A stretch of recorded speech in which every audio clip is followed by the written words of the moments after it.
Je n'ai plus aucun espoir pour ce pays. Vous, et quand je dis vous, c'est tous autant que vous êtes, et je parle pas que de Macron, mais depuis des années, vous avez cramé la caisse. Vous vivez tous de privilèges, vous nous expliquez à longueur de journée ce qu'on attend, ce qu'on veut, machin, mais vous ne savez pas, la plupart vous ne vivez pas. Monsieur disait, les maires avant ils étaient députés. Ça leur permettait quand même de voir un peu ce qui se passe, voilà, d'être sur le terrain.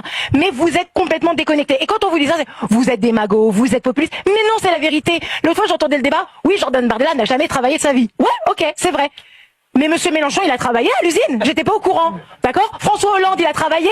Non, aucun. La grande majorité, ils n'ont jamais travaillé. Et aujourd'hui, ce sont des messieurs qui ont 5 retraites, des chauffeurs, des machins qui viennent nous expliquer que, mais vous comprenez, on s'en sort plus. Oh, allez, 7 heures par jour en plus, c'est pas compliqué, hein? Et puis un jour de férié en moins, et machin. Mais nous, on n'en peut plus. D'accord? On n'arrête pas. Vous, tous, à ce moment-là, quand est-ce que vous allez commencer à montrer l'exemple et faire des économies? Vos salaires ne vous suffisent pas? Et des aides pour le logement, et des aides pour les modes de garde, et les aides pour...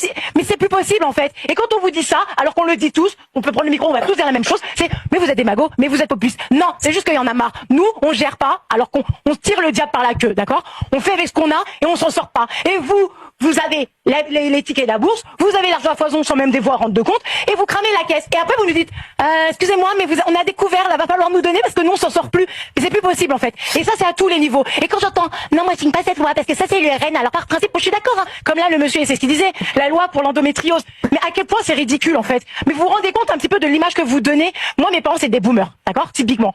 Aujourd'hui je fais partie de la génération qui sait qu'elle aura, qui pour le même âge a une moins bonne situation que mes parents. Je vais vous le dire, j'ai que 34 ans, je suis jeune. Je n'ai plus aucun espoir pour ce pays. Comme je le disais, si j'avais l'opportunité, je serais la première à partir. D'accord? J'aime mon pays, j'aime la France, j'aime ce qu'il représente. Je n'avais pas envie de partir. Attendez, mais si je pouvais, pardon, Marie-Jo, je fuirais.